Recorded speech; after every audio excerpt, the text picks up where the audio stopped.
Austria is a nation which, after National Awakening's release, probably has the most journal content in the game.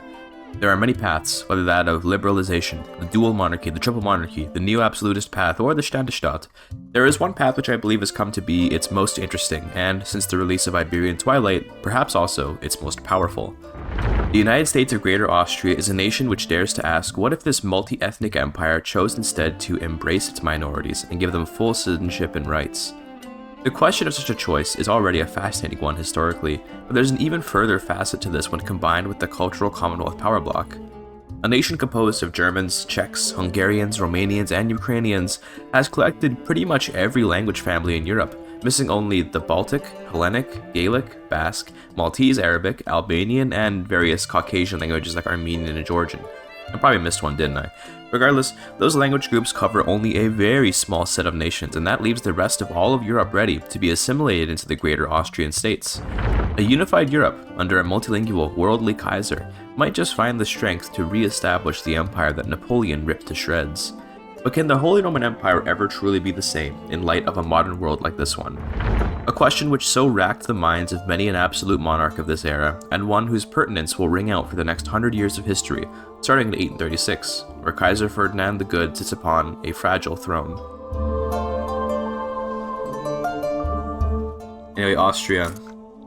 This is the Chin himself. Actually, you know, this guy, Franz Kaiser Ferdinand, he's more the five head than the Chin. I've realized that. Those words of wisdom aside, let's talk a bit about the plan for the run. The Federal Solution is a journal entry for Austria which activates upon researching pan-nationalism and being the dual monarchy.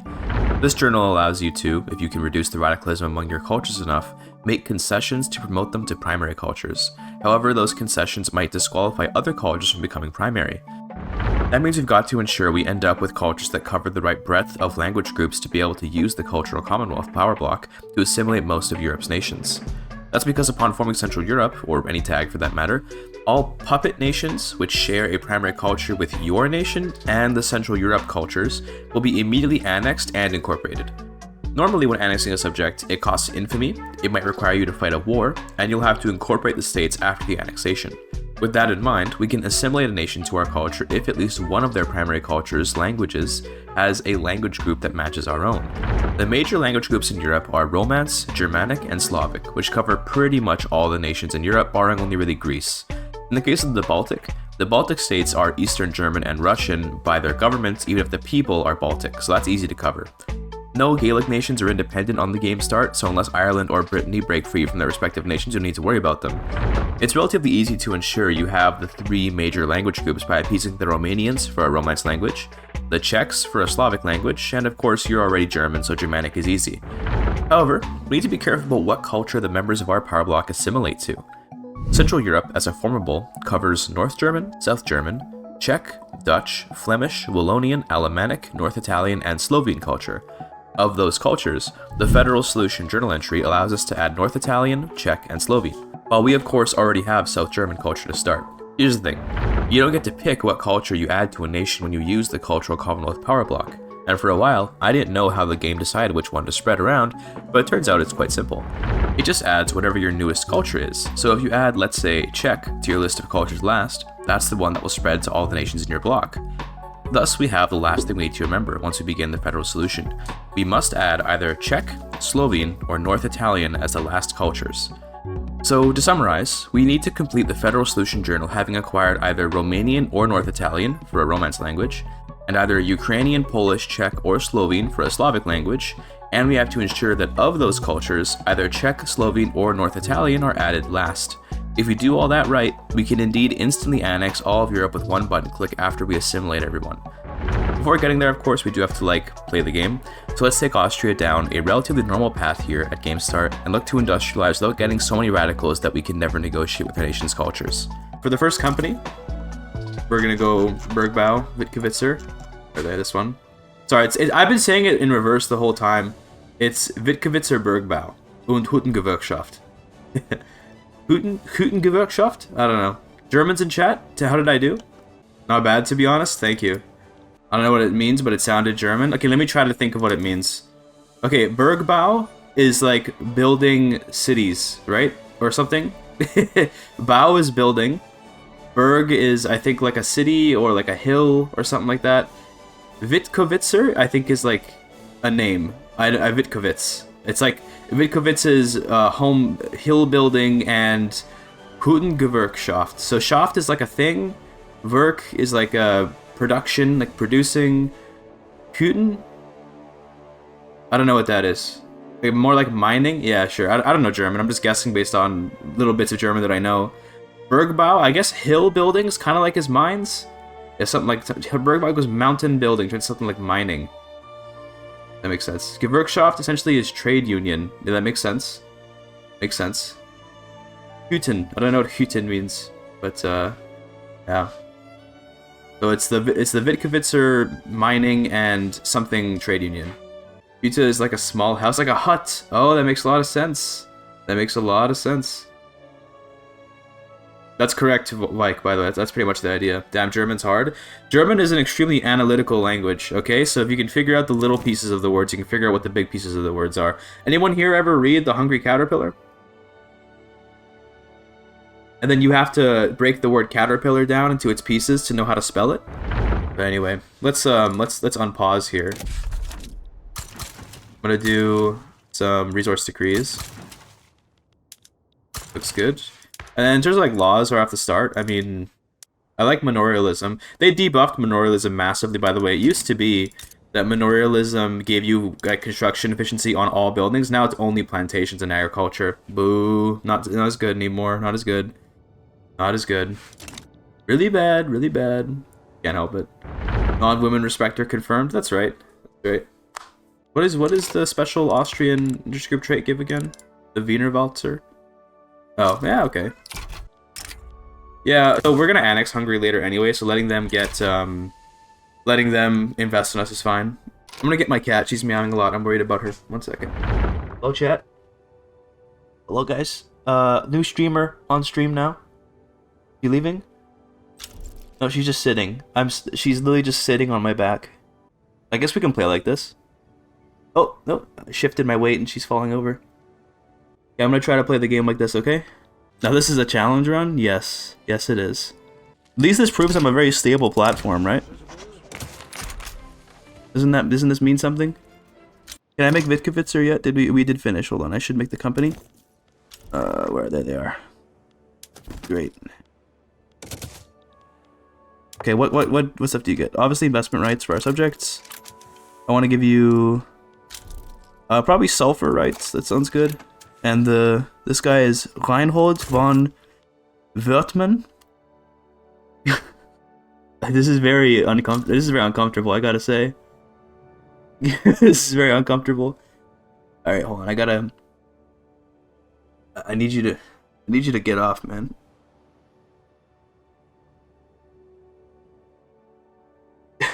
She's not getting off. What if I lower myself? This is not the first time this has happened, but normally I'm not doing anything, so it doesn't matter. Like, she can just sit there forever, but now I have something to do and she's just like sitting here. Oh, you want to get off? No? I'm just gonna sit in the chair and then she can do what she wants to do, okay? Hey chat, I'm running the stream now. You can't just turn around like that. Okay. Okay, buddy. Okay. She's got all of her claws in me. Oh god. Oh god. I think she's ripping holes in my shirt. She's now just behind me and she's killing the chair now instead. Back to the game here. Fun detour, fun detour. I think she's wanted some attention. She was meowing a lot, but now she's good. I gotta check the list of, what do you call them? What are they named? The people that support the channel? The channel members? Alright, what channel are we naming this after?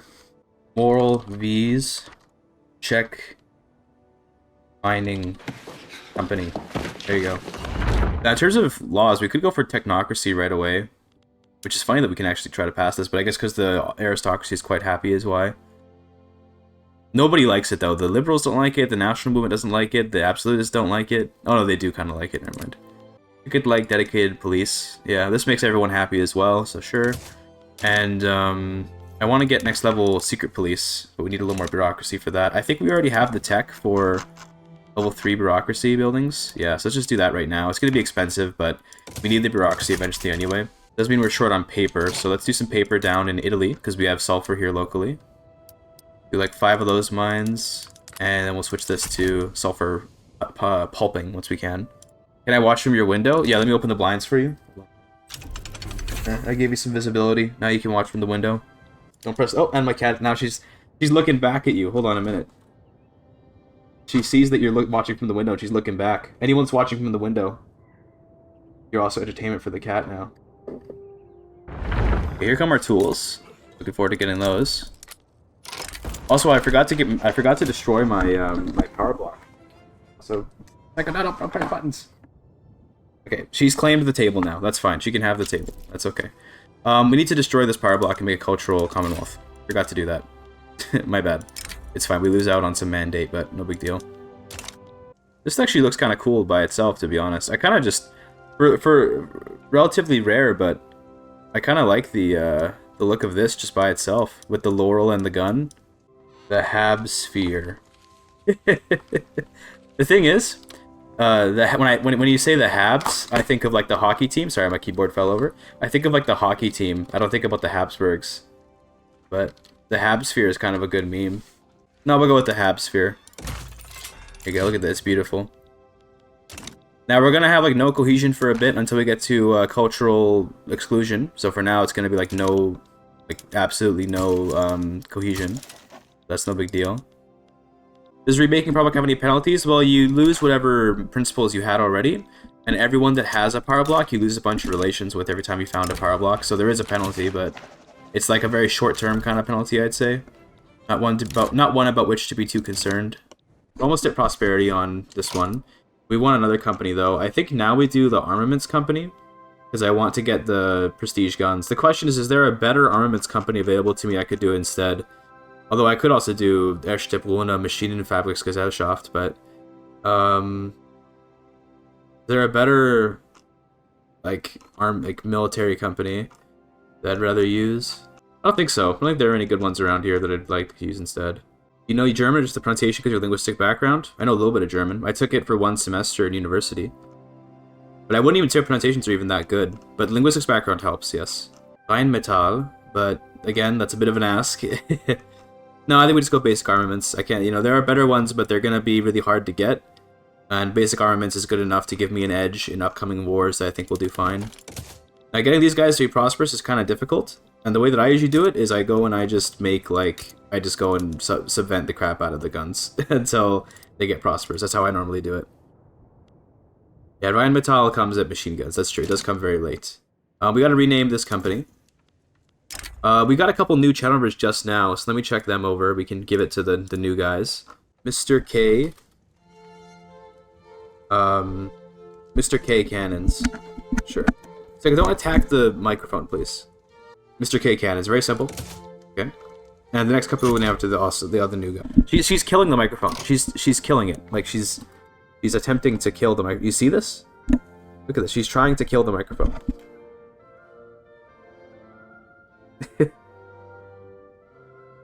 Crazy cat. I'm actually going to take this opportunity to lower taxes to make the games a little bit easier. Because with lower taxes, we'll have less radicalism, hopefully. I mean, it's, doesn't always line up that way, but we're hoping it will. I'm just going to subsidize you because you need to make more engines. Oh, are we out of, are we getting messed up by serfdom right now? I suppose we can get back to tenant farmers. Or not get back, but go on to. Because manorialism no longer gives you like construction efficiency on literally everything, it's not as good anymore, so I'm okay going back to tenant farmers. In terms of opening moves, in case it wasn't clear from the gameplay, I'm focusing in on establishing a strong industrial sector and a weapons sector because I want to have an easier time fighting the various European powers that will stand in the way of my reformation of the Holy Roman Empire. The Wittgewitzer Bergbau Company covers all of our mines, and in having cheaper basic resources, pretty much every industry in the entire game becomes more efficient, including our weapons. Once the munitions industries become prosperous, the bonus offense and defense from the prestige guns alongside the prosperity bonus from the company itself will give me a pretty meaningful edge over most of Europe. Early in the game, there are fewer ways to gain additional military stats compared to later in the game when more mobilization options become accessible, so a military company is very nice to have in the early game if you know a lot of war is coming. Speaking of war, it's time to make some proper opening moves. I think we should probably get some infamy just so we can, like, have something. Like, we're not just wasting our time. So I'm gonna attack the Ottomans. Looks like nobody will help, so sounds good. Oh, but the British won't be a problem. The British never help anyway. Even if the British do, like, actually fight me, it's fine. Opium. Totally fine. The reason for my seemingly unfounded confidence is that the British AI, at least in the current patch, I'm on beta 1.12.3, seems to really like not sending troops to allied wars unless you start to encroach on their territory. They strongly prioritize protecting their capital with garrisoned units, it seems. That being said, the East India Company often does send units over, and for that reason Britain can be a scary enemy to face. But even if they do come bearing down on me with all their might, I can just set my men to defensive and wait until the British leave the war from accruing too many casualties. The AI does like to smash its head against a defensive army until there's nothing left, so this tactic tends to work pretty well. It tends to do this on this patch, I don't really know why, but you're going to notice that they're just going to, like, not help. And it's a bit weird. I don't know why they do it this way. But yes, we're going to grab all these subjects, and then we're liberating Bulgaria. Let's liberate Bosnia as well. And then I guess we can also liberate, like... I don't want to liberate Albania, I'd rather conquer it.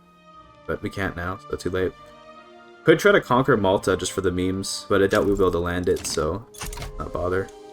Let's pay our troops more, try and get some bonuses. The Spark of Revolution, it's here. Okay. Now the thing is, part of me kind of wants to just, like, immediately get through this Week of the Peoples by letting voting laws in. Rothschild becomes a radical. Why not? That's funny. I guess, like, at this point I could just let Hungary become a personal union. I'm gonna wait till they ask for it, though, and then I'll also, I'll probably wait till after this war to do all that. Yeah, as we can see, though, the British aren't really doing anything. There's the German national movement. Okay, past that. How you deal with the national movement is you're just going to go in here and you're going to start passing universal suffrage, even if you don't intend to. Now, this might trigger the absolutists, so maybe instead we do, like, wealth voting, so we don't trigger another civil war. Maybe even just landed voting.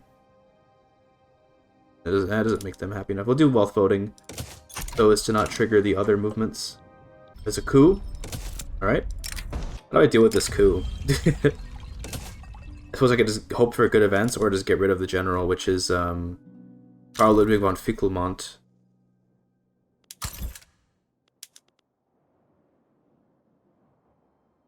Damn, they'd put on traditionalism if they get what... Oh my goodness.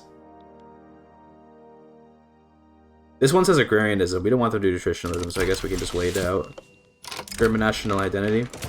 If the Prussians go for the play, I'm just going to let them have it, probably. Also, how are our companies? Not very good.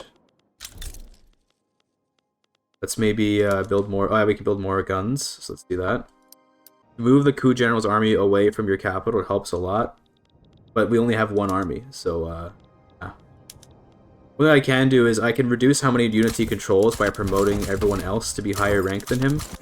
This does help a little bit, I guess. I think it'll help. Yeah, it did a little bit. Controls how much of the army he has. Even if the coup fires, not too big of a deal. There are worse things. Here comes the British invasion. That's an Ottoman invasion. Sorry, never mind. But I already have an army in place, so I'm not worried. In case maybe we will not capitulate? No, we capitulated. That's okay. Agrarianism isn't even so bad, to be honest, so it's not a big problem for me. The coup is a bad thing in that agrarianism isn't as good as interventionism for the build I have planned, but I mean, all in all, this isn't so bad. Coups can be tough to manage at times, but sometimes the best thing to do is to roll with it and let your government get couped so that you can focus on more important things, like your war with the Ottoman Empire. Croatia's having a revolution now, okay. Yeah, great. We have control over all these dudes. I guess you guys get on the front. Let's establish dual monarchy. I'm gonna give the Triune Kingdom because, or rather, this one because it gives the most that we desire down, and it also just unites everyone. 21. Then the offer. Surely this time. There we go. That's what I'm talking about, dude. That's what I'm talking about. We don't need to send all 114 guys, because that's going to be a waste of money. So let's do like 20 and 20 and 20. Fine. Free Bavaria is nice to have. I do need to get cultural exclusion sometime soon. Also, the Springtime Peoples is gone, so we can end this, and that should mean no one's upset. And we can go for cultural exclusion, which right now is not going to pass because of the Austrian aristocracy being upset. What laws do you want that I could potentially pass? Nothing that I want to do. Okay, well, in that case, how about a little bit of healthcare? Just tide us over. Yeah, sure. Now this is probably going to make Metternich do his thing where he runs away, because we're going to have the radicals rise up, but maybe their activism will go down. Probably not, though. Bye-bye, Metternich. Nice knowing you. Removes the Geheime Staatskonferenz, which is cool. And that means we can do this. Now we can actually have, like, a government. Why are we still blocked? Did it not remove the reform? Surely it will reform. No? Okay, well, never mind then. How is our Libya Desire on subjects right now? We should be okay. I believe no one has a reason to be super upset. Wallachia, we'll get there. Gotta make them like me, just improving relations. Everyone else is fine. Seems good, seems good. Could grab Switzerland real quick. Only 18 infantry for that. USA would join. I'm not really particularly worried about the USA invading me. Prussia would join me. France is kind of in the middle, so sure. Let's take over Switzerland. Or as they say in German, der Schweiz. That's what they call Switzerland in German. Did you know that? Yeah, America joins, but like, I'm not... they have no way to get here, so I'm kind of just like, that's a funny meme. Is it Die Schweiz? Is that true? I thought it was der Schweiz. Switzerland. Switzerland in German. There's no shot.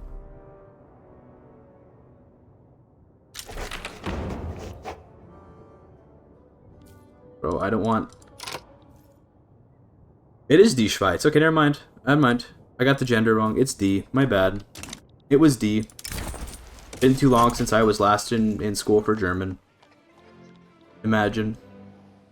I think what our next move should be. It's, this is fine. I hate paying for all these subventions. But I want to get the prestige guns really badly. So yeah, okay, there we go. That's nice. They're bumping up there. We do have our prosperity bonus on Bergbau, on Wittgewitzer Bergbau, rather. They're chilling, but we need the gun prosperity. How about if I were to, like, subsidize these? No, they're already kind of chill, but their productivity is a little bit low. Who are we exporting guns to the most? I could get, like, some trade agreements. So it looks like it's New Granada, okay, of all places. Who are we embargoed by? The Ottomans? Their productivity is kind of just like constantly wavering, so I suppose if we just wait for the right moment, they might hit 100. If they hit 100 once, all they have to do is stay above 75, and then we'll keep the prosperity bonus. So we're just hoping they hit 100 at one point or another. We can also cheapen up the input goods on the guns. So for example, we can cheapen up lumber, or rather hardwood, I should say. Let's just do this and make this produce a much of hardwood. That'll help. And also iron mines. We're working on iron mines currently. Getting close. 100 prosperity. Just tick up there before you lose it. Come on. Hit the 100. No, so close. Okay, okay, okay, okay. Please? Please? One more? Let's go. Okay, now we can start getting our prestige guns. And it's going to take 3 years. Okay, great. We're good. New principle, by the way. I think... kind of want to just grab... I know it's basic, but like the advanced research. Vassalization is also kind of nice, but advanced research so we can get through our tech faster to get to pan-nationalism, which we're not too far off from, I think. Because with pan-nationalism, we can do our actual journal entries. There you go, there goes our emperor. Now we have a new one. Okay, that's fine. With this guy, we can actually update our taxes, so I'm going to go for proportional taxation. It's gonna be tough to pass, but I mean, no big deal, right? Clearly. We now have a reformer. That's nice. Franz Schuselka? How do you... Schuselka? I think that's how you would say that? I don't know. I'm trying, chat. I'm trying. Question is, chat, while we have time, someone think of a good name for our high-powered small arms. Our Austrian signature guns. The Wiener Blasters. There's partial taxation, love to see that. Well, I need to pass state religion to make my landowners happy. Maybe we can do this. Pass state religion. Draconian blasphemy laws. I'm not gonna do that. But also, I don't want to... I mean, lowering taxes is whatever, fine, sure. Lower the taxes. Draconian blasphemy laws is actually one of my favorite amendments because of both its implications in the simulation and the effect it has. Obviously, its effect is quite bad, but I like that this amendment does feel like a compromise that you don't want to make. What's weird about it is the logic behind it. The petit bourgeoisie do not support state religion, presumably because they're not insane religious nuts. Oh, but if you add some absolutely insane blasphemy laws, okay, now we'll support it. It sort of feels backwards in that sense. Negotiations and amendments are a new mechanic and one which I expect to go through some changes in the future, and like I mentioned back in my Iberian Twilight review, I much prefer an undercooked mechanic to no new mechanics, especially considering how good negotiations and amendments are outside of some of these weird interactions. Anyway, nobody asked, and I just want to put my opinion out there. Back to the game, where I've taken some time to reduce autonomy on my new subjects and worry about my budget a little bit. That's a lot of new puppets. That helps quite a bit. Is the budget not a worry? No, it's a little bit of a worry, but it's we will fix it. It just needs some time. We have one more month of tax cuts, and then we can raise taxes. So just give it another month. These guys keep wanting to rise up, dude. Like, go. They do support cultural exclusion. Why would they support that? That feels weird. I feel like the German national movement should not be supporting cultural exclusion, but I guess they prefer it to subjecthood. I guess, right? But I think we'll grab it. Sure. And the church will support it too. That's perfect. Yep, that'll make that easy to pass. I could do stuff like trying to invade Saxony, for example. Like if we tried to make Saxony our protectorate, only 14 infamy. The Ottomans would join them, which is actually a good opportunity to get Russia on our side in a war and then invade Montenegro, but it's fine, we don't need to do that. Once we get our cultural exclusion on, then we can actually have cohesion, and we can start converting these people to our culture. Well, once we get the primary culture we need anyway. Serbia is only 2 infamy to reduce autonomy on, or I mean Bosnia. Mixing those two countries up is not a mistake you want to make. Oh, the Ottoman side, okay. Yeah. Give me the rest of Serbia back. I have no problem with this, tell you what. Is there anything else I want to do to the Ottomans since we're here? Liberate Mecklenburg? No, I'll let it be. I think we can just push and the Ottomans will eventually lose. I'm not too worried. Oh, they did a sneaky little landing. Hold on a minute. Oopsies. Back there. And you guys maybe go on the defensive for a bit. Does that mean I'm going to lose this war now? Nah, okay, I'm good. This does cut off all my paper though, so this is going to cost me... Okay, you know what? We're reloading. It's gonna cost me a disproportionately massive amount of my economy because all my paper is in Venice. And I didn't notice they're doing a landing. My bad. What I failed to mention on the stream was that alongside the disproportionate loss to my economy from paper being cut off during Venice's occupation, there would also be a disproportionate loss to my aura for such an embarrassing L. Pretty sure I'll never recover. We've taken Bosnia, that's good. Are invading the rest of Serbia. All this stuff going to Serbia. Hopefully they enjoy it. Very nice. Also, we probably should keep construction paused for a bit and just pay off our loans. But I am going to build a bunch of construction so that way the private sector can work with more stuff and we can always destroy it once we resume constructing. Also, Italy just unified. Hello. Hello, buddy. Under the Two Sicilies, of course. They tend to do that. Sardinia Piedmont, in my experience, very rarely actually forms Italy. It's always the Two Sicilies that do it. We're about to get pan-nationalism. That's going to trigger the federal solution. I like how Lucca is still independent. Is that because they're a subject of someone? No, they're just chilling. They're just chilling. Here it comes. Pan-nationalism. Gives me the federal solution. There it is. Okay, this is the reform Austria needs. And now, we can immediately... So, we need to do Czech or Italian last in order to make this work. So, we're going to not click these because both of these will be... Actually, Polish we can click right away. So, do that. That's okay. I guess. We need to get people to not be so radical, though. We can integrate Ukrainian, we can integrate Polish. I mean, we can just... It doesn't really matter which one we pick, to be honest, because as far as the game is concerned, they're pretty much the same thing. What do you think? Do we like Ukrainians? Do we like Poles? Tell me, chat. What do we prefer? Ukrainians? It does feel more appropriate. If you pick Polish before Ukrainian, it locks yourself out of Ukraine if you pick the wrong one. Generally, Ukrainians appear since they are East Slavic. It's true. We will be acquiring Czechs who are already West Slavic. So getting East Slavic will be better for when we conquer Russia. So it is better to grab Ukrainian. Okay, we'll grab Ukrainian then. So now I need ways to reduce my radicalism of the country so we can actually click more of these buttons.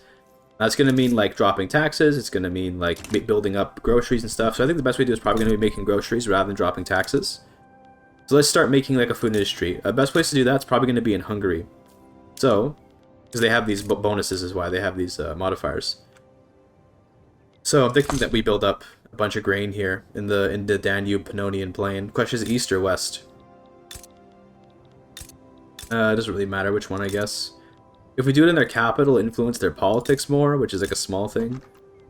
That's fine. Let's do, get me like 50 of these, 4 of those, and then like just a bunch of groceries. This should help with our SOL, and then get me another like... Let's just do both. Great, I said which one should we do. Let's just do both.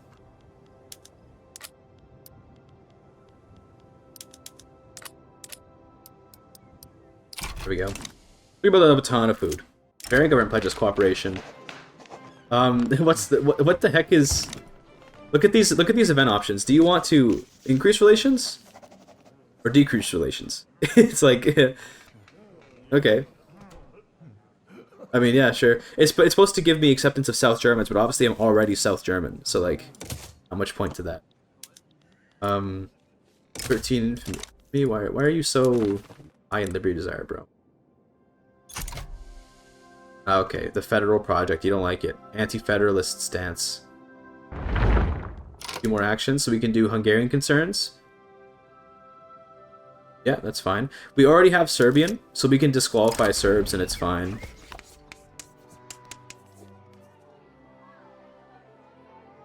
This one also is okay, probably. But no, we want to get... Do I care to even have Hungarian culture integrated? Oh, we do lose Serbian if we do this, but we don't need Serbian, necessarily. Yeah, disqualify Serbians, remove Serbians.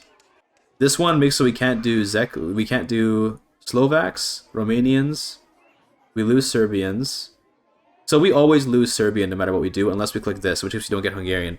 Now, if we skip out on Hungarian, we only lose access to, like, Finland. That's basically the only one we lose. Because Hungarians speak Hungarian, which is Uralic. Which is, well, there's a couple more cultures there, but no big deal. I think we don't really need the Hungarians, so see you later. This does mean they're going to get a bunch of liberty desire, but no big deal. And once our infamy goes down, it'll be better. Okay, the Moldavians pledge cooperation. That gives us Romanian for free. Love to see that. I should be able to start spreading my culture to these people, by the way. Like Serbia. Oh, they're already a primary culture. We can give Romanian to Bosnia. This is really funny. Bosniak Romanian. Sure. What could, you know, that's kind of funny. Even Bulgaria we could give Romanian to. A new principle. I kind of want to just grab vassalization for the extra income transfer. I'm going to do that. How far can a person take this in theory? Well, you can acquire a Slavic language, a Romance language. You already have a German language. And other... I mean, that's pretty much, like, that's most of the languages of the entirety of Europe, is those heritages. Bulgaria wants to pledge their allegiance? Yeah, sure. So you could do, like, pretty much everything in Europe. You can't do Greek, I don't think. So that doesn't work, but... Basically, you're only missing, like, Greek, and, in terms of all the cultures in Europe, you're missing the Greek language. You're going to be missing the Latvian stuff, like the Estonian... Oh, this is Estonian's Iralic, so actually you can get those through Hungarian, but I believe Latvian you can't get, unless they consider them to be Slavic for some reason, but they don't, so that's good. Yeah, so you can't get Baltic language. You can't get Albanian language. And you can't get Greek language. That's pretty much all that you'll be missing. So we have to do Czech last. Don't forget that. We can also try to do Italian if we can get enough reduction in... I could just trigger this revolt. You know what? Rare, I want a revolt to happen moments. We're going to trigger this revolt by pretending to pass no schools. Or just, I guess, religious schools.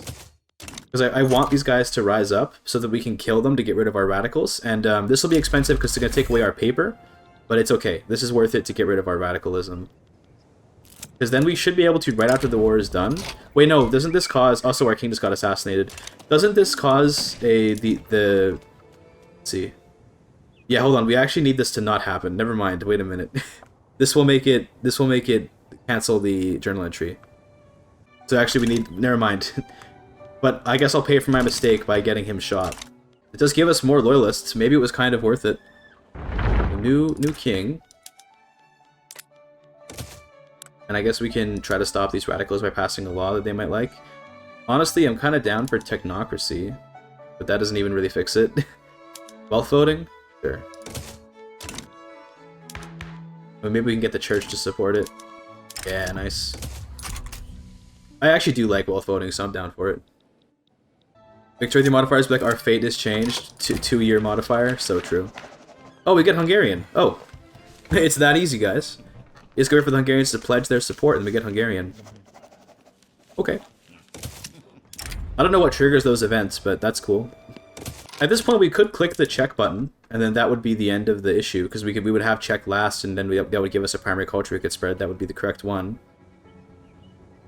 But we need Liberty Desire to be lower among the subjects. Okay, so the only person... Okay, so they need to have either low Liberty Desire... Right, they need to either, yeah, they need to either have been integrated or have super low Liberty Desire and opinion. So who among us is not... I guess Wallachia, but we've integrated Romanian, haven't we? Yes. Those are Ukrainians. Oh, so it must be the Bulgarians, but we've also integrated them. Not the Swiss. Who's missing in this list? Hold on. Oh, all primary cultures, so that's why Bulgaria is probably not counting, because we don't have Bulgarian, but then they should be low enough Liberty Desire that they're fine. But I think it's Wallachia? No, but they have Romanian, so they're good. It's not Hungary then. It must be Krakow. Yes, that must be them. It must be them. Because they need enough. They don't have enough opinion. I believe once they have 50 opinion, then this will be done, and then we just need to sign it into law. If we just do check concerns, then sign federalization into law, then we're good. Which cultures do you have right now? We've got South German, Ukrainian, Serbian, Romanian, Hungarian. This covers pretty much all the languages that you could ever need to cover, so that's good. We're also about to get Czech before we finish this off. There you go. So it was Krakow. Now we click Czech concerns. We have to make sure we do get Czech as a primary culture. So this gives us Czech, which is perfect. But it will cause a loss of relations, but that's okay. This gets rid of Hungarian. We don't want that. This one is the exact one that we want. It doesn't get rid of Hungarian. It gives us Czech. We're going to have to improve relations with Switzerland and Bavaria again. We can sign federalization into law. And then probably Bavaria and Switzerland we have to improve relations with again. But it shouldn't take too long to get Bavaria back to 50. Then the journal entry ends. We annex everybody. And then we can work towards forming Central Europe. That'll be our next step. It's going to be a big power spike for us when this all gets annexed, by the way. Big power spike. Because we're going to suddenly gain a lot of land. And also all the foreign investments that Hungary has in us, those are just going to become directly owned by us. You see all these, all this stuff owned by Hungary. Just now it'll be ours. New mandates. It will make our mandate growth slower, but that's like kind of not a big deal at all. I guess we can grab shared cannon too. Sure.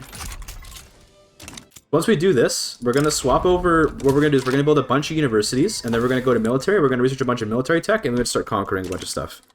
That's going to be our next step. We have to conquer all this German stuff before Prussia unifies and makes it actually difficult to conquer them.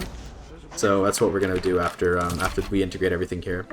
Switzerland has enough relations. Is it Krakow again? Were they damaged? Okay, they were damaging relations, those bastards. We have to do this again. That's okay. One thing to note, by the way, you can only add a new principal when you have enough members in your block. It's very wise for me while I have exactly 10 members to add my 4th principal, because you can keep upgrading principals once you get one, but you can't actually add the first one in your 4th slot unless you have 10 members. So I think we go militarized industry, a rare pick for me, but this will be very good for getting getting us to war better. It's such an awkward way to put it. It has that production method, our mobilization option. the balloon reconnaissance. This helps a lot with conquering a lot of land. Like that makes you just way better at conquering. So this should be the integration once this hits 50. There it is, the Danubian State. Okay. So I want the loyalists. Absolutely, I want the loyalists. Yes, please. Also, Wallachia did not get integrated. I thought they would, but so now we're just United States of Greater Austria. Okay, I thought it was gonna keep the name. That was a cool name, but it's okay. Let's go through our production methods. I'm just gonna want food. We don't have any dyes available, so we don't want to do this. Although I guess we do have some dyes in the market according to that, but it's okay. Recognized workshops, crystal glass, steel, tools, paper bleaching. We don't have dyes though. Ah, whatever. It will import them. Copium. For paper, it's worth it, but for the clothes, it wouldn't be so worth it. Rifles, absolutely. Better farming. Okay. And then we do have a lack of dyes, but I think that's probably fine. I didn't realize it wouldn't actually integrate Wallachia, but that's like, whatever. We can just reduce their autonomy once they're loyal. They'll get there. Now, I don't want to be sitting on this, on all this infamy, so I'm going to start making protectorates out here in Germany. And then, how about integration? Did we integrate all those states? All but Croatia, because presumably the Hungarians didn't have it integrated, which makes sense. Oh, did they just back down? Very nice. How about Württemberg? Again, these are very cheap protectorate plays, so with it, 13.9 is not bad. Not bad at all. We're not planning to go like 100 infamy right away. We're probably going to do that in due time, I'm sure, but not right away. I want to get a bunch of universities now. It's going to be the big thing. So capital, go up to like 75 universities. Sounds good. It did cancel the massive queue I had of all these farms and these food industries in Hungary, but it's kind of okay. I guess I don't really need them anymore. I'll take the throughput because I want to get... So normally you pick one of these because it gives you a lot of tech all at once, and that's really good. But we want to research military stuff really fast, so I kind of just want more throughput on the universities. I suppose I could have made Sky Protectorates before, and then I could have actually integrated them through the United States of Greater Austria. That Trilogy would have annexed these dudes, but it's okay. No big deal. So we have the National Liberals winning barely, Conservatives in second, and the Zentrum party. Interesting. I feel like Zentrum is like, isn't that a party from Hoi 4? Someone want to let me know? Get more paper before we do more universities, actually. A ton of paper, yeah. This paper's expensive. Do not let paper destroy you. It is extremely expensive to buy paper. We're spending 121,000 pounds on paper right now. Spam paper, always. Well, not always, but in many cases, spam paper. In fact, I might even go as far as to say, yes, always spam paper. Yeah, sure, I'll join you. I don't know what this war is for, but...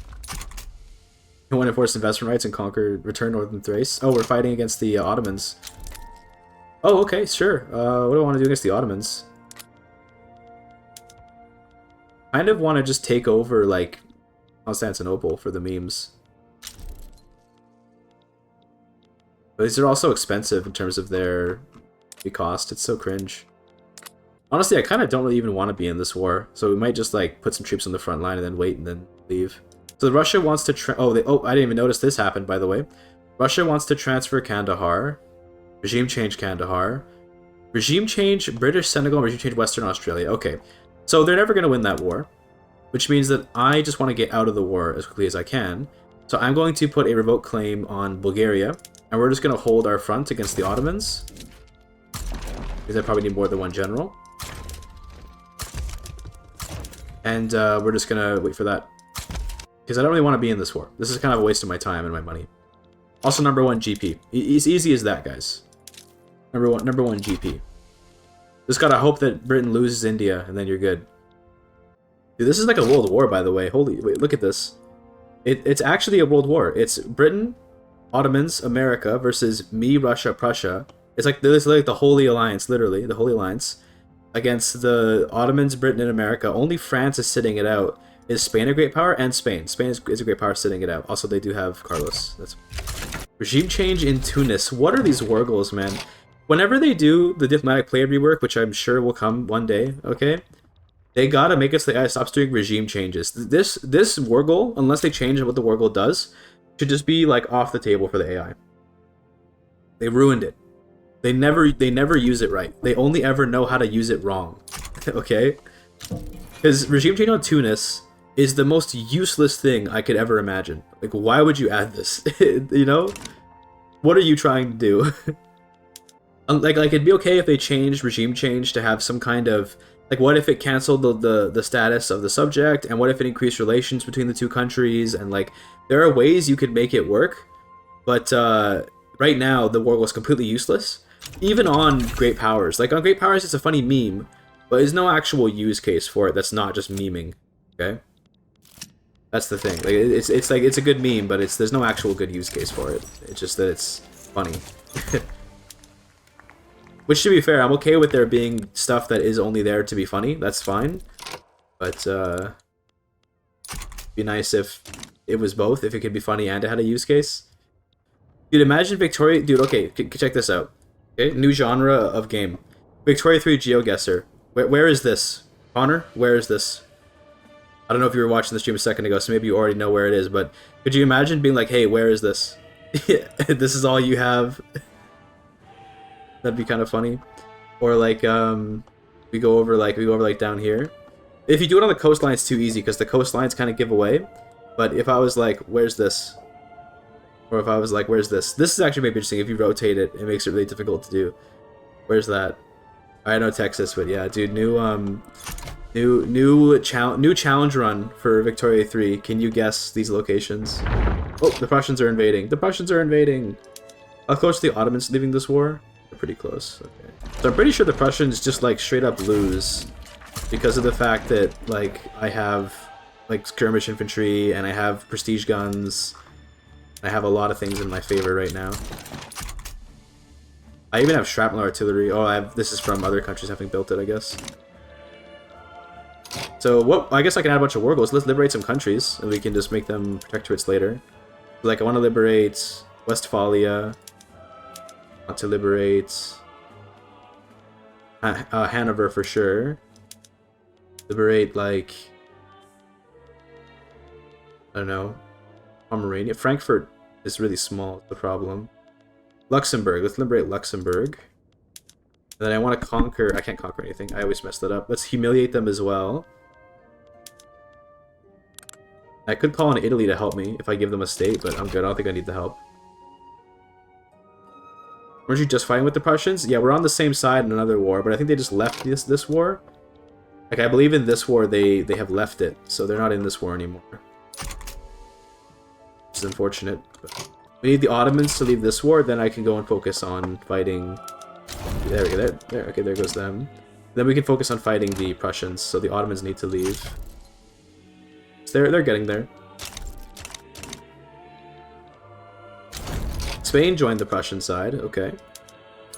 Don't go to the Athens front. No, come on. I need you to not go to the Athens front, please. Oh, there goes all your organization. It's fine. They're gonna lose it all again. It's fine, it's fine. Oh, they're sending naval invasions. Wait a minute. Oh. Okay. The thing is, if the British win this, then all they're gonna do is get investment rights in me for a couple years. So part of me just says, what if we just let the war go? But, I mean, 5 years of British investment rights doesn't sound so bad. You can take it. I need to focus on this war with the Prussians. Alright, now I think this should be an easy war. I think the Prussians are going to collapse completely in the face of my immense power. Yes, especially because we have France helping us too. That helps a lot. That's the end of the war with Prussia, I think. Yep. Great. Hopefully, will they possibly go down to a minor power in the near future? Okay, but this is probably because we humiliated them, right? How long does cut down to size last? This is the problem, is these prestige modifiers only last for as long as the truce. They need to make it so that the prestige modifiers last longer than the truce, please. Now, it could be, I might be able to bait the Prussians into a war if I attack someone that they get, if I rival them and attack someone that they get along with, but I can't rival them for some, because we like each other too much, probably. But it's possible that I could bait them into defending someone, and then I could add a war goal to them if they join the war. But regardless, we're gonna take this opportunity to now invade the various German principalities. When it comes to conquering these little German nations, it'd probably be better to just annex them, but I want to show off how we can spread our culture around, so I'm making protectorates and later puppets out of most of Germany, turning them Czech, and then later annexing them via the Central Europe formable. Guys like Saxony are probably big enough to be worth turning into a subject, but the truly tiny guys along the Prussian-Austrian border are way too small to not just annex. Prussia's now a minor power, but that won't last long, I don't think. We'll have to see. It's possible they could bankrupt. That would also keep them down, but I think they'll go back to being a major power relatively soon. Responsible governments. Give me that 2% loyalists. I'm trying to think if they will in fact retain. If they stay a minor power up until our truce is done. Actually, it looks like it should be possible actually, because then we can make them a protectorate very easily. If we can keep relations high. Because we have a truce for another, what, 2 years? And if we add up their actual prestige numbers, 15, 12, 16, 6, they're gonna lose the 21%. Yeah, okay. I think they'll probably end up being low enough prestige that we can protectorate them. Almost paid off our debt, by the way, which is nice. I think after we get shrapnel artillery, then we start our invasion of France. Especially if we can get... We already can, I just didn't notice it. Let's grab the militarized industry 3, and let's also get vassalization 2, by the way, for more authority. We can use that to, I think, pretty easily roll over France. Let's enable all these production methods. We do have sugar, so we can take that. We do have liquor. We don't have opium. We might have some tobacco, but I don't want to do it because we don't have a lot. And I don't really care for recovery rate, so we'll just leave that. Now that we have shrapnel artillery, cavalry aren't as good as shrapnel artillery, so we'd rather build up a bunch of these if we can. Let's just go like, I don't know, this. It's a lot of extra artillery. And let's prioritize it. So how much longer is our truce with Prussia, by the way? Oh, our truce with Prussia's over. Are you still a minor power? No, I see he went to major. I should have known. Oh no, he's gonna go back down to minor. Did he bankrupt? Oh yeah, dude. The clutch Prussia bankruptcy. Yes, so give it some time, and he might even go to insignificant power. Which is, I could annex him, but the infamy would probably be insane, so we'll just protectorate him. But this, just give it some time, and he'll drop rank because he gets a grace period. Prussia protected for 77 infamy. I gotta do it. Gotta do it while I still can. Let's split this army up. I want to do like 40 and... Do we have 40 shrapnel? Yeah, we do. 40 and 40. With the highest offense guys we have, so offensive planner. And cautious guy. It's good. I forgot to transfer the units. I hate that I have to click that button.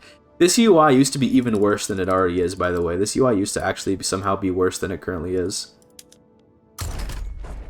There we go. You guys go up here. Now, because the Prussians are bankrupt, I'm pretty sure they're totally screwed. I'm gonna get rid of this extra shot too, that's fine. And then let's do a 30 and 30 for cavalry. And let's actually name these armies, because I like to name my armies sometimes. First, let's give it generals. Innovative is good. Villager can be fine, sure. This is gonna be the winged hussars, because of course we have Danubian cultures. We don't have Polish, I don't think, right? But I don't know, like, winged hussars are kind of a Ukrainian thing, kind of a Hungarian thing. They're kind of just like this general region's thing, as well as Poland's thing. So we'll call these the winged hussars. We're going to give them cavalry with like an orange color. I like that. Then, the cannon army. This is going to be like... What's a good name for a big... what's the name for a big cannon army? The Danube Deluge. The Bombaclat. No, I'm not going to name them that. It's going to be a deep red. And then we have the reserves. This is going to be the leftover units that we want to just keep in the reserves. Okay, so it looks like Portugal joined, as did the Belgians, but that's no big deal. I think we just ignore this. Spain also joins. That's also no big deal. Now we're missing ammunition. That's more of a bigger issue. I guess we don't have enough of it. That's fair. Is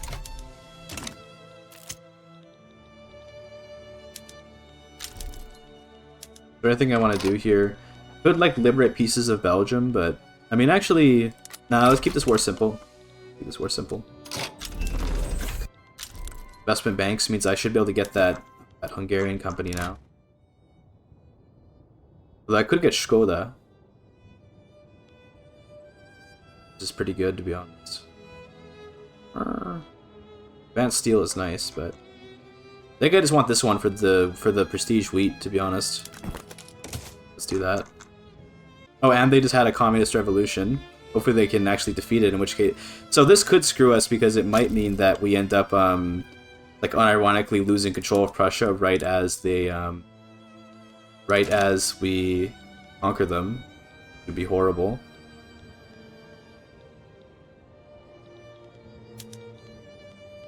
This is actually really bad. This is really, really bad.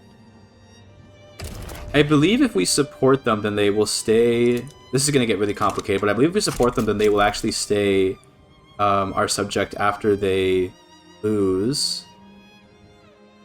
Or win, rather. Win, I mean. I don't know, to be honest. But it's fine. Okay, Prussia, Protectorate. But this gets really complicated now, doesn't it? We do this, and now that makes the war end, and now there's 2 Prussias.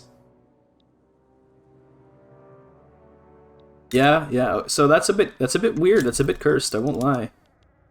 Okay, let me explain what just happened here. I was at war with what I'm going to call Blue Prussia, to refer to the non-communist one, and I joined the civil war on the side of Red Prussia, the communist one. In the game's logic, there's no conflict here. I'm at war with Blue Prussia in 2 different diplomatic plays, and that's fine. However, upon the war to make Blue Prussia a protectorate ending, the war between Red Prussia and Blue Prussia ended in a white peace because the game got confused by the fact that I was fighting against my own subject. When diplomatic plays find situations where there are belligerents that shouldn't be able to be at war with each other, it just sort of ends the war inconclusively, a lot like Crusader Kings 3 if you played that before. The war goals in the Red and Blue Prussian Civil War were for full annexation, but since the war ended in white peace, which is normally not possible in a revolution, we now have duplicate Prussias on the map, 1 red and 1 blue. The blue one is my protectorate, the red one is independent. At the time it was quite confusing and I couldn't explain it on stream, but my instincts told me something weird would happen, I just couldn't tell what it would be. Duplicating tags like this is really funny, but definitely another piece of evidence as to why diplomatic plays need a pretty big revamp one day. They're just so strange in Victoria 3 currently. Anyway, back to the game. That is a complicated situation, okay? So I was thinking that perhaps things could have gone horribly wrong, so instead you're going to have to deal with the good meme of 2 Prussias. I think it's worth it for the double Prussia, okay? I don't know what would have happened, but something I don't like probably would have happened, okay? So double Prussia is the only reasonable answer I can come up with. Oh yeah, let me explain what I was actually afraid of happening. If the communist Prussian revolt won the war, then my war goal to protectorate Blue Prussia would probably have been invalidated because my war goal was on Blue Prussia, not on Red Prussia. That would mean I would have spent 70 infamy on absolutely nothing. I wasn't really even sure if that would be how it would have worked, but I wasn't going to take the chance. What I was thinking would happen when I joined Red Prussia was that I would make Blue Prussia a protectorate, then I would let Red Prussia annex them, and since I supported Red Prussia, they would become my protectorate afterwards, given that if you support a rebel against your own subject, the rebels will indeed become your subject afterwards. At least I believe that to be true, but I so rarely ever deal with this situation that I honestly couldn't tell you for sure if that's how it works. Regardless, double Prussia, absolutely worth it. Good meme. Very proud of my work here. So let's also liberate Corsica, of course, Aka, and Algeria, and Brittany, and maybe I can also regime change you, but no, I think I want to humiliate, and I could even call Russia in, but I don't think I'm gonna need to. I think we just Mog. Look at how neck and neck this election is. This is crazy. Like, any party can win this. Once France gets ripped to shreds, I'm pretty sure that we just, like, have no more big targets to worry about except for Britain. I guess we have to defend for a bit. Actually, what I want to do is, I almost want to take these guys off the front for a bit. Let them attack into me for a little while. Like, I want to go like this.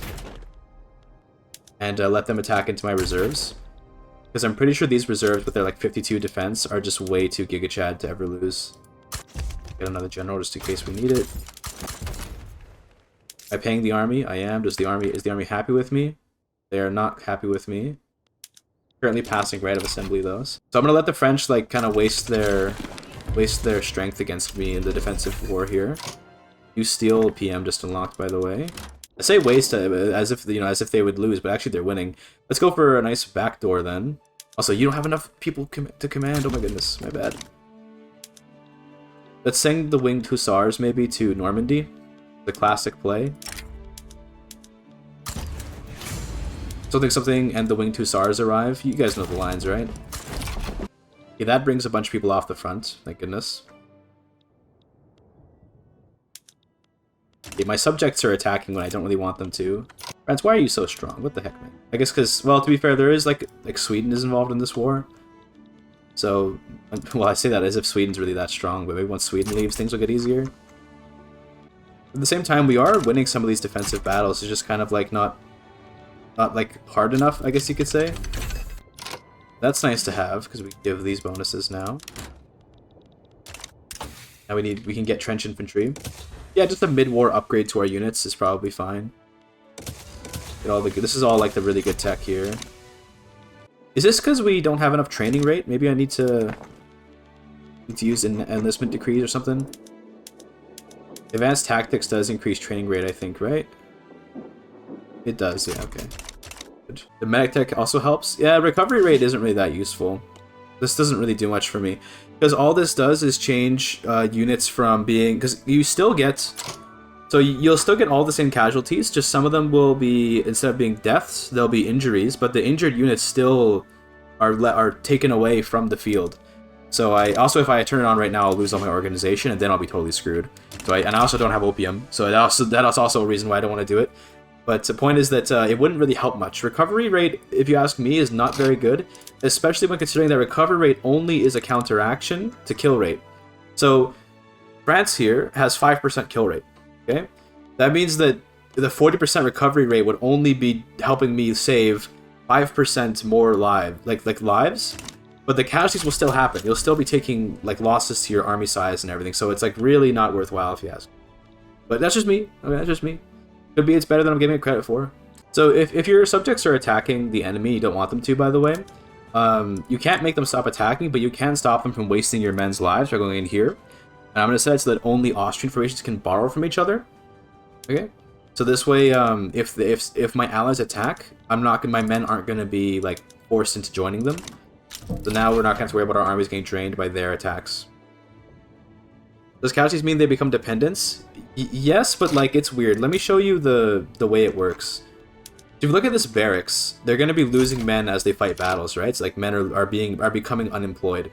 And then if you look at a serviceman in the workforce, their workforce ratio goes down based on the casualties. So right now, again, big three tooltips sometimes don't really tell you things.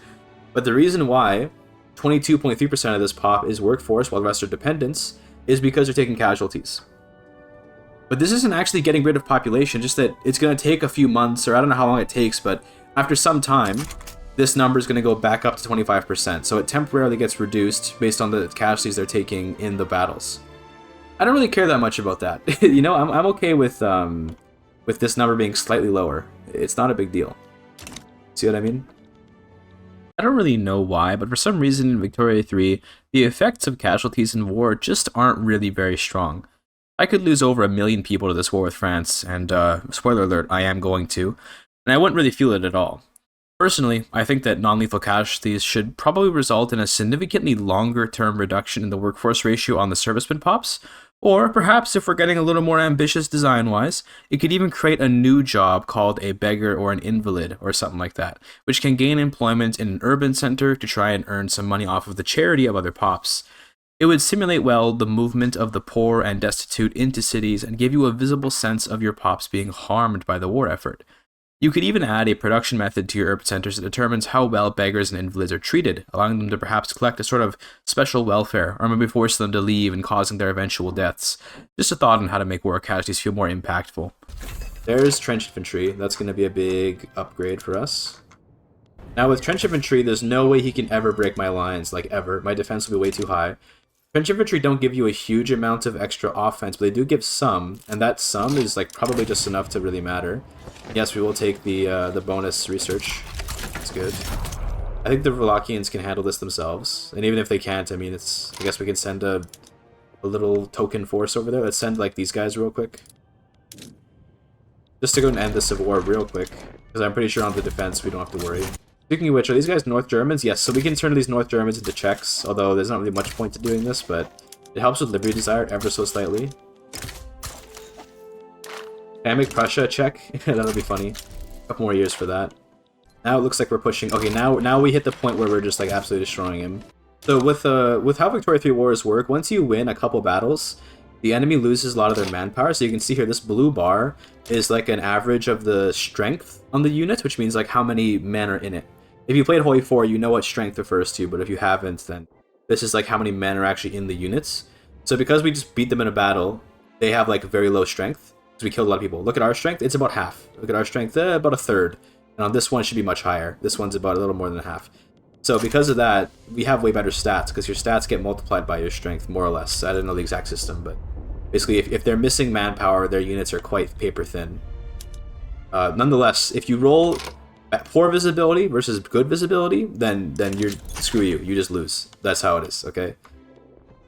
And that means that they actually might be able to recover the front line now because of that. That was a bad tactic roll for us. In fact, yes. Now we need to stop advancing. We need to go back to defending, and then we just wait till they lose all their manpower again, and we're good. We made progress though.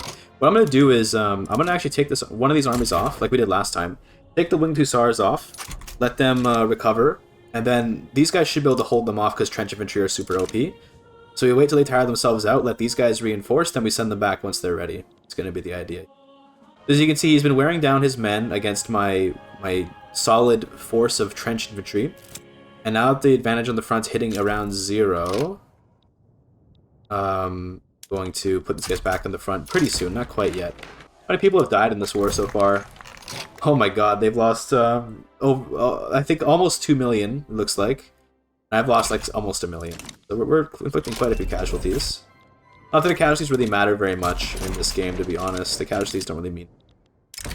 It's just funny stat to look at. I should probably just do like a naval invasion, Normandy or something. Then take these guys off the front, and then let the reserves just defend to make him tire himself out. So even if this naval invasion loses, by the way, that's not the point of it. The point of it is to distract more soldiers, so that way we can push more easily on this front.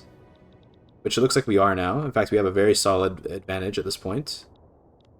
Very nice. Okay, I'm going to assign you a strategic objective to go to Paris, because that's where the actual war goal is. Okay, so now we're back to not having a good front anymore, so let's go defensive again.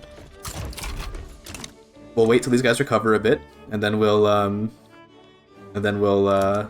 know, do another naval invasion distraction tactic. We could just increase the size of the army too, to be honest. So one thing I can do is I can just go here. I can look at places that don't have very many barracks, and we can recruiting from there. So do we have Bulgarian's primary culture? No, we have Ukrainian, Serbian, Romanian, Hungarian. We can start recruiting in Hungary because we have a lot of people here to get into the army, so let's do that. Once we get automatic machine guns, our defense will be even better, and this also adds a little bit of offense. So if I could ever look at it, okay. This way. A little bit of offense, a lot of defense. Makes them even better at defending. All quiet on the Western Front. It's a bit of an indictment of my play, I won't lie to you. To be clear, were it not for my prestige guns, military company prosperity bonus, and now advanced technology as well, France would have simply run me over without much of a thought. The answer to this problem would be to get a ton of conscripts or otherwise balloon the army beforehand, but that's really expensive and I didn't want to throw myself into an inescapable debt spiral just to dismantle France. That being said, it would have been much wiser in this war to have made a ton of conscripts in the hopes of bearing down upon Paris much faster. This war's been going on forever now, and it probably has overall cost me more to pay the smaller army for so many years compared to paying a larger army for a shorter period of time. That aside, the All Quiet on the Western Front achievement pop is a hilarious moment, and this World War I style trench warfare in France is a funny alternative to the Franco-Prussian War historically, where Prussia used mobility to outmaneuver the slow French armies and win decisively. Instead, we have Austria's edition of the Franco-Prussian War, the immovable object against the unstoppable force. Also, looks like America is now invading France too. What do they want? They're trying to transfer Vietnam. Okay. You're probably not sending enough people to the meat grinder. It's true. We could send. We did just build a bunch more barracks, so more meat grinder men are arriving. See how this goes with our new With our new military tech, maybe we can get some wins here. There we go. Now we're pushing. Oh, that's probably the Americans pushing or something. I don't know what that was, but let's see. The advantage is 50, but we're still losing a battle. Hate to see it. There you go. We made it into Normandy. Okay. Now maybe we can get into Paris. Come on. Please. Okay, looks like we're doing it. Looks like we're doing it. Finally, there it is, Paris. And now we can actually win. How long has this war been going on? It's been a while, hasn't it? It's been a bit of a time. But does it say when the war started? I think it says it in like the make peace section. Maybe. I don't know, but it's been a long war. There's no way I'm taking a white peace. Absolutely not. You're going to lose everything. There we go. Huge. That's huge for us. Let's let all our manpower come back. Let's chill. Let's chill. Show up right as Paris falls. Yes, indeed, you did. A wise choice. Can I turn Prussia Czech yet? Yes, we're going to turn Prussia Czech. We'll turn other Prussia also Czech. Is there anyone else in the power block that isn't Czechified? The way you can look is by looking at, I guess, these buttons here. So, like, Waldeck needs to be checked. Oh. So in terms of a way to fight Russia, I wonder like what would be the best way. Like we could attack Montenegro and that would put us pretty much in a 1v1 against Russia, more or less. I'm not yeah, that sounds like a pretty good idea to be honest. So that we can sort of dismantle them. So I'm going to do a annex war. Perfect. In case you're new to the channel, I just want to say here that whenever I say, let's sit and recover for a bit, or I should stop going to war for now, and it's for any reason except for letting infamy tick down, then I probably don't mean it. Yes, my armies are on low manpower right now. Nonetheless, with all my technology, my forces can wipe the floor with the backward Tsar's army. And doing it this way, by attacking Montenegro first, to drag Russia in, means other great powers are much less likely to get involved. I have the bad habit of saying I'll stay at peace and then just not doing it, with the only factor that truly limits me being infamy. I don't like to be at super high infamy, so I'm very resistant to that. No need to retrain troops. You did get an achievement. They're already retrained. Look, we're already back up to 130. The manpower comes back real fast in this game, okay? Like, you don't have to wait very long to retrain troops. It comes back real quick. We're already back to nearly max manpower on all the armies. So, nothing to worry about. See, these guys, they're only missing 4k manpower. We could have waited more, yes, we could have waited longer, but, like, it's fine. The big thing right now is we don't have enough bullets, but even with the shortage of ammunition, I believe we still, like, will win all the battles, because our stats are just so much beefier than his. Big part of why our stats are so good is, in fact, that we have prestige guns. So if you look at our offense, we're getting, it doesn't sound like a lot, but remember, there's not very many sources of extra offense. So when you can get even just 8% more offense because you have prestige guns, that's almost as if you had one more of these luxurious supply buttons.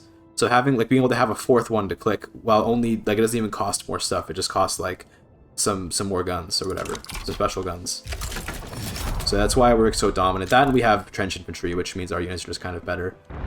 You show the pop graph for Port France, all the devastation that destroyed them. They're still being devastated by America, by the way.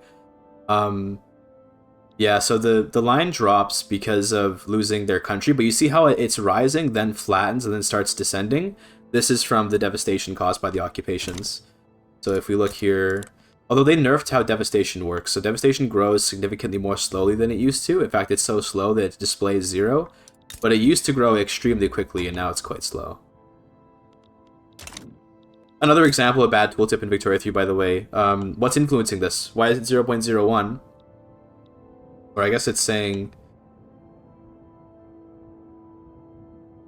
Thank you. Wow. Like, again, what is this tooltip, right? What the hell? Like, this doesn't help me in any way, but why is it doing this? Now, I know it's because occupied. That's why. When states are occupied, they gain devastation. But I would like to know... I'd like to know that, you know, in case I'm a new player and I don't know, it's because they're occupied. That's why they gain devastation. I guess while we're doing this, no need to waste time. We can go and make a protectorate on Westphalia since we're waiting, because that'll be an easy war. I'll send the artillery to go deal with that, because the cavalry can handle the Russia war. Who joined this war? Britain did. Don't care. Didn't ask. Plus L plus ratio. Plus he fell off. Do I want to do anything to Britain? Like, we could try to liberate something. Could we actually land in Britain right now? We have 100 ships. They have 187. Are they using ironclads and torpedoes? Or what? Frigates and ironclads. Okay. It's too risky. I think we wouldn't be able to actually enforce anything yet. But Britain, we will come for you. Give it time. Your reckoning will come. Yes. Also, we're being invaded. Hold on. We should probably send the Navy to stop that. That's 180 ships are there. Okay. Pretty sure we still win because we have better ships. This is actually a good way to test if we could win the naval battle against Britain. It looks like we do, by the way. Oh, they're willing to just do regime change? Okay, you know what? Yeah, get your regime change, buddy. No more communist Prussia. Now it's another kingdom of Prussia. Absolute monarchy and monarchy. They're both North German and Czech, though. How are there two Prussias? It's hard to explain how that happened, okay? It was civil war shenanigans and a lot of weird stuff is how, but don't worry about it too much. Okay. Continue here. The Hanover is a good option for our next one. Puts us not quite over 100, which is nice. In fact, I think we don't even necessarily need to go over 100 for this to work, I think. I think we can actually stay below 100 infamy and do this. Beautiful borders? This actually is beautiful. I do agree. This is, like, perfect. Although, except for the Lithuania part, but... Yeah, that part about being able to do this without hitting 100 infamy, completely false. All of Europe is an insane amount of land to conquer in Victoria 3, and there's no shot we'll be able to stay below 100 infamy for much longer. That aside, I'm going to start skipping ahead a little bit, because by this point, most of what's happening are tiny little wars. I assume that everyone would rather see the big guys get conquered, so let's skip ahead to when I fully embraced going over 100 infamy. It was like maybe 5 minutes later on the stream, by the way. Hilarious, I know. This puts us over 100, but you know what? I'm cool with that. Put me over 100. So see what I can. I hope Netherlands can defeat this tiny socialist revolt, by the way, so you end up with 2 Netherlands on the map like we do with Prussia. We'll see, though. I want to dismantle Spain right now, since we have the opportunity. I guess we might as well. So let's liberate Catalonia.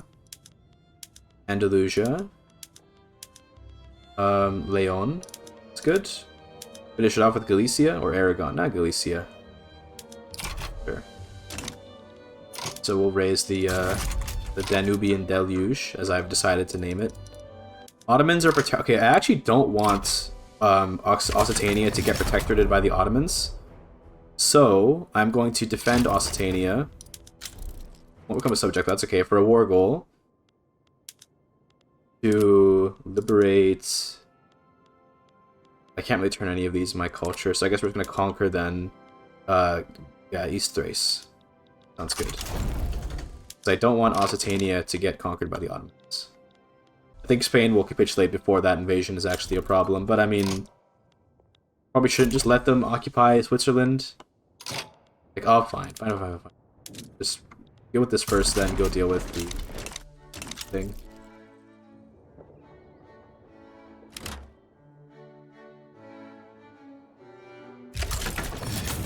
There's the Prussian League. Now, this is an open front, though, but it's fine. Copium, it's fine. There's the Occitania War starting. Nothing to worry about on that front. I'll have to do an invasion to get back in there. Please defend yourself, Occitania. Thank you. Please defend yourself. I will defeat the Ottomans, but just don't lose before I can defeat them. Thank you. I want these rebels to win if possible, because that would get rid of our truce with Poland. Great, Constantinople, of course. We're gonna dismantle Italy. We gotta do that. I'm gonna liberate Sardinia, Piedmont. Britain probably joins, Russia probably joins. Now we have this buffer zone with Russia, I'm not so worried about that. Although I wasn't worried at all at the beginning, to be honest. Liberate 2 Sicilies, although it apparently only liberates Sicily. I guess we can just conquer. Well, no, we can't conquer. Never mind. I forgot. Because you can't liberate and conquer in one war anymore. You used to be able to do that. Not anymore. Liberate Tuscany. Let's liberate, I guess. Which one do you like? Modena or Parma? Modena, I suppose. Oh, wow. There's a very unfortunately timed rebellion. Now I don't get to liberate several of the nations, like Tuscany and the 2 Sicilies that I had asked to liberate. But perhaps I can join this rebellion side just to weaken Italy. And now they should lose this war to the Radical Revolt. The Radical Revolt is a minor power, but I suspect they will become a major power pretty much right when the war ends. I suppose we'll have to wait and see.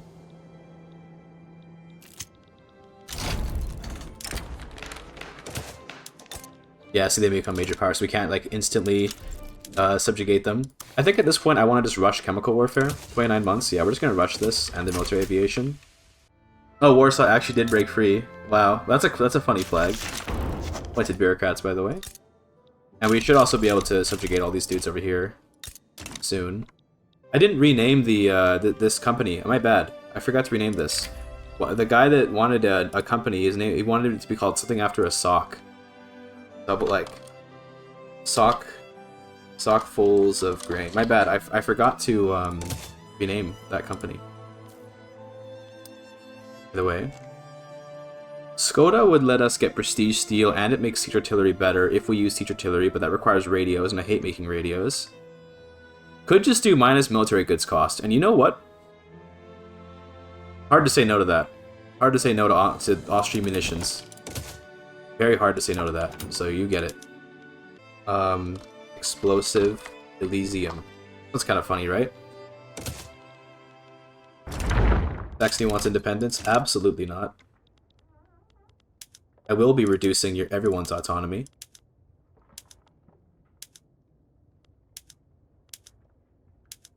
Everybody gets their autonomy reduced today. This is actually the strategy for how you get your subjects to become puppets if you're running a max infamy playthrough, by the way. We can reduce infamy on 4 of our subjects since they all decide to vie for independence via this war. Alongside that, we could potentially attack anyone that supported our rebellious subjects' move for independence, such as Spain. This means that whenever our subjects go for independence, it's actually a great benefit to us, and we're hoping it happens more often.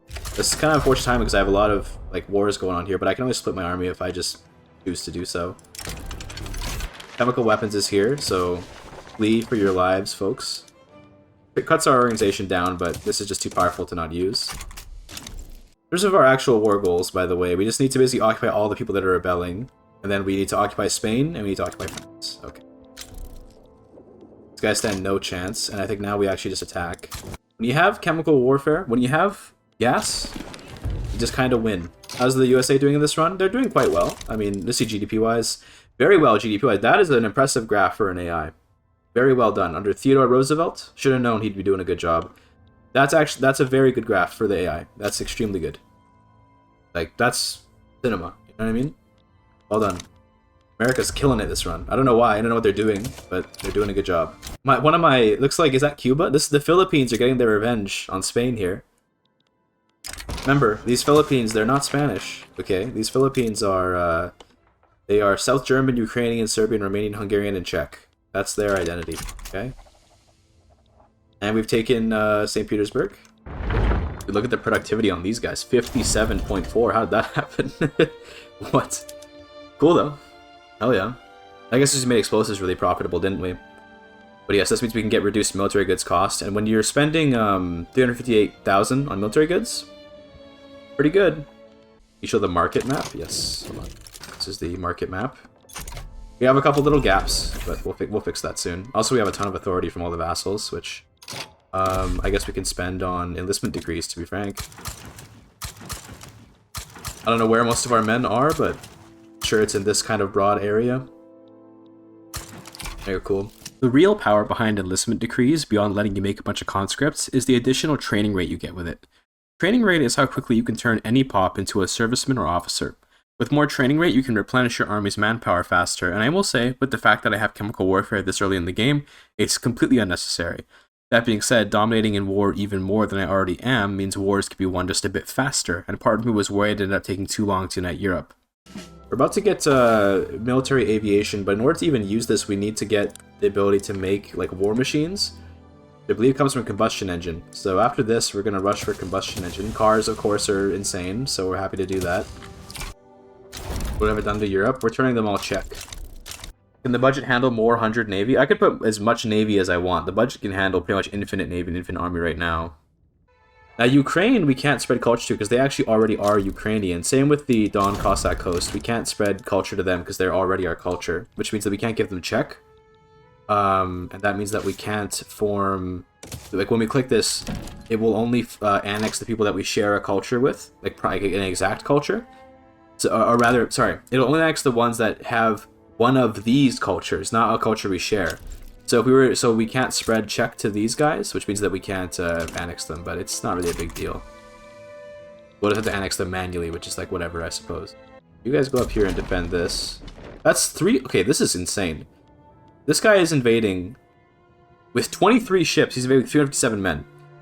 His offense and defense is going to be like nothing on that army. Kind of insane, actually, that he's doing that. Like, this is another example of the AI, like, just being really stupid. They have 8 offense. Like, if you look at their modifier, minus 93%. So they're gonna take a lot of deaths for like no reason. Look at those casualties piling up. Insane. So, I know I made that Victoria 3 is the best Paradox game video recently, and to be clear, I do stand by that, but like all Paradox games, Victoria 3 sometimes has truly egregious AI. Hopefully one day, the AI stops doing stupid stuff like putting regime changes on random subject nations and naval invading with a 93% mouse to their stats. We'll see. There's a combustion engine. And I guess let's just go for compression ignition. Sure, like, that's gonna be super funny. And let's build a bunch of cars. Cars. Build them in West Galicia. Actually, I want somewhere with a river. So, like, Bavaria, maybe? Time for some Bavarian cars. Yep. 100 automobile manufacturers. Go. Poland wants independence. Perfect. So now that they do that, suddenly a bunch of tags are going to, like, rise up, so we can do reduced autonomy plays on them. Polish. Warsaw. And then, I don't know, just to punish the Prussians, we could take some of their land, but it's unnecessary.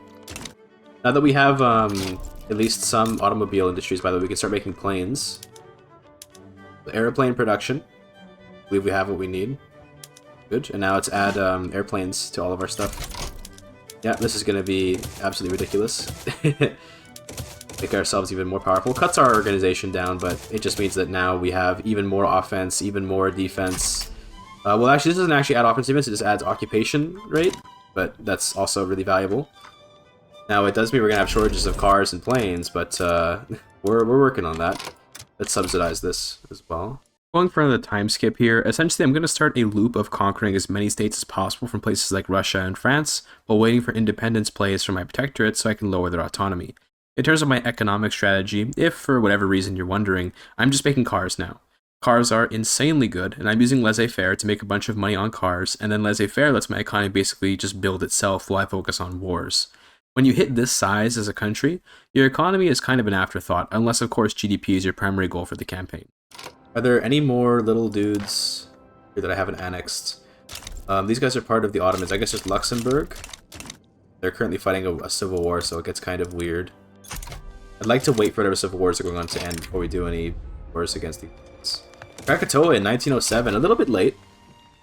Russia now only in Asia? No, they still have Tambov and Ryazan, which I consider part of Europe. Nizhny Novgorod as well, I consider part of Europe. I think that where Europe ends is probably like here, like at Perm.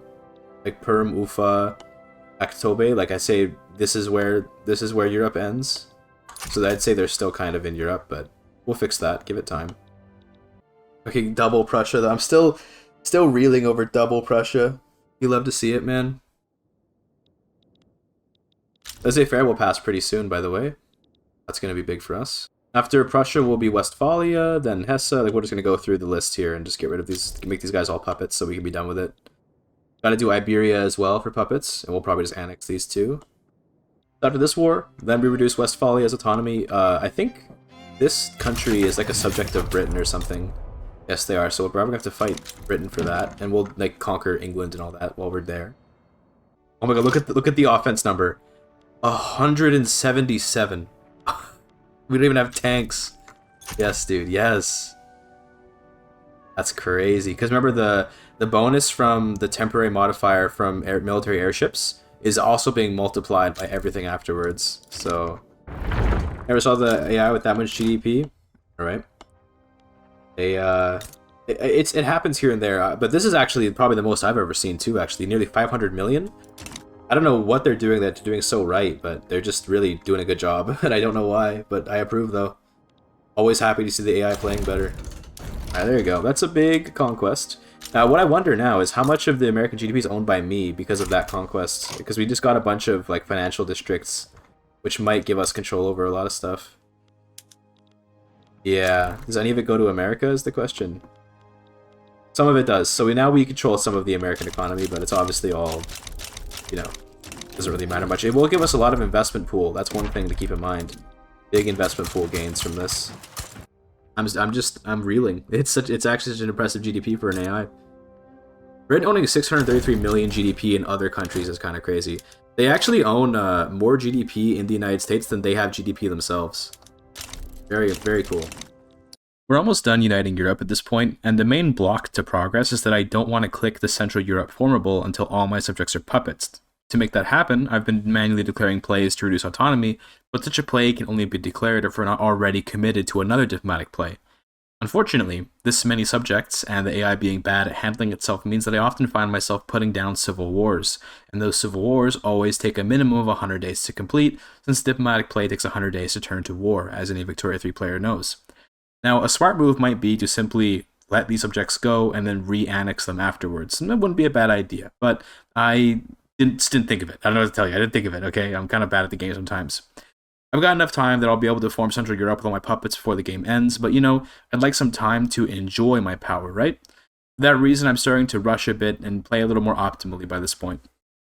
I'm praying that there will be no more civil wars from random subjects, that everything will go smoothly here. Maybe Belarus even backs down if they're feeling really kind. Maybe Psycho stops trying to destroy the microphone. She has her hand on the mic. Probably made a lot of noise when she did that, to be honest. After this war, we can click the button, assuming there's no civil wars happening. Where's the UK's new capital? It's probably down here. It tends to go down here whenever they get completely destroyed. No, it's not here. Where then? Oh, it's in Newfoundland. That actually makes more sense. Because at least it's Anglo-Canadian. Also, hello, Canada. Now, you are going to be my cultures. There you go. Good. Now we can click the button. Here goes. This is the big moment. And because I want it to be cinematic. Okay, so here's what we're gonna do. Because I want this to be absolute cinema. Okay.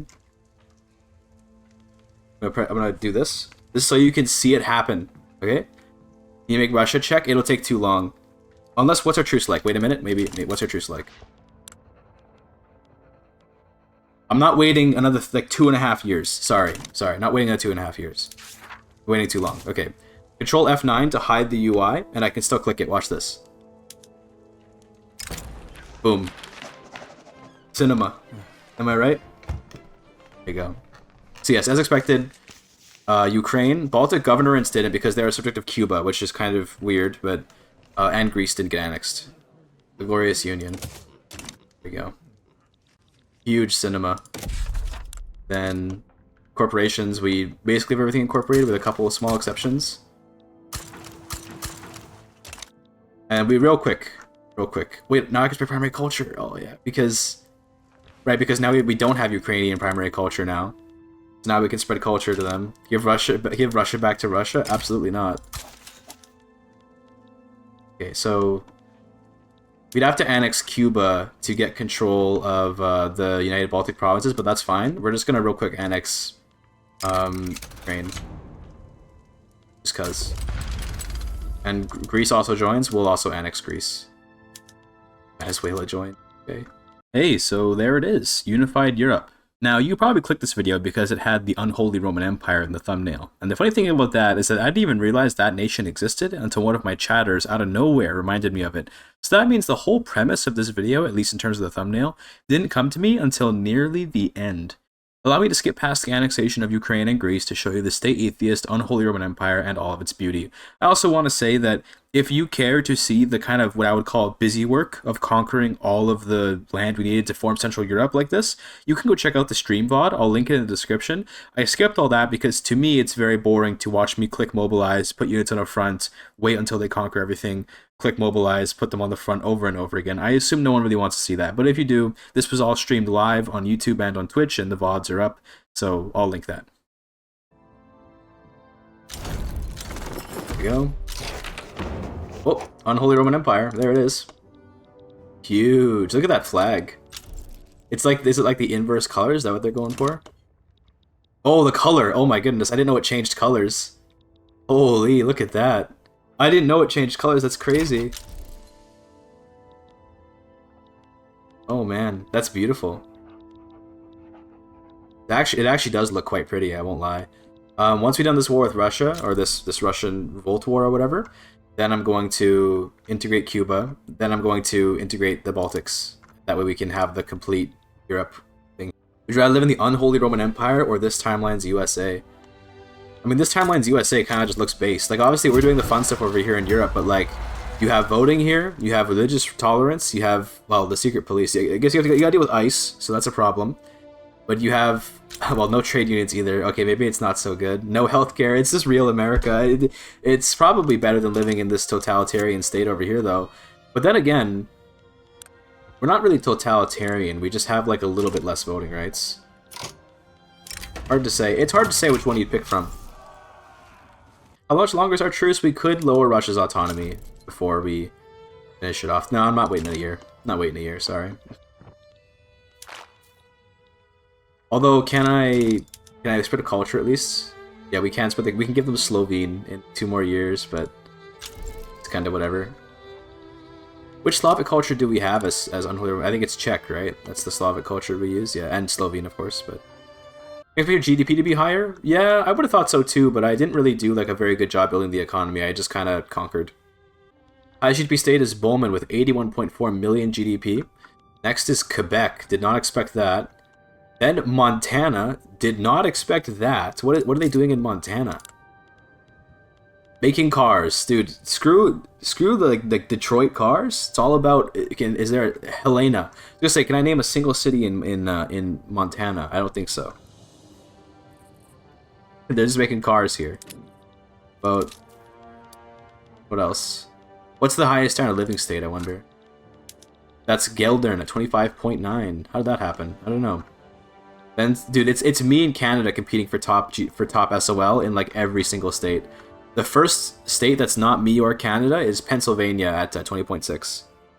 Export to Hoi 4 to continue? No, what would be the point? It would just be Unholy Roman Empire like just wins. I guess it'd be interesting to see if America could beat Unholy Roman Empire, but yeah. I want this movement to go away so that it's looks cleaner on the map. So I'm gonna start passing this with no intention of actually doing it, just to make them go away. Nice. Okay, great. There you go. Unholy Roman Empire. We have 10 years left in the game, but I'm done. I'm done. For once, a rare stream where we actually truly achieve what the thumbnail is. This is more or less what I made the thumbnail, minus Corsica, where it's like just all of Europe conquered. Now I did it as Unholy Roman Empire, but yeah. With that, we have united Europe under the Unholy Roman Empire, and we did it in an interesting way via the Cultural Commonwealth. The spreading of Czech culture throughout Europe created a stronger union than history has ever seen, and at this point, we could play about 10 more years and maybe focus on building up a stronger economy and better standard of living, but I don't really see much point in that. The Cultural Commonwealth is a very nice power block and one which makes for lots of fun scenarios. I'm looking forward to seeing what else the Victoria 3 devs have in store for us with this year's DLCs, which as of this video we don't know what they'll be, but man, Victoria 3 has been killing it lately. I hope you enjoyed this video, and maybe you should consider giving the culture power block mechanics a try to do some fun unions. I recommend Belgium, which has a Germanic and Romance language, and can form the United Netherlands to instantly annex its same culture subjects. You can also do Scandinavia, but you only have a Germanic language, so you're a bit more limited. Regardless, I hope you enjoyed, and thank you very much for your time.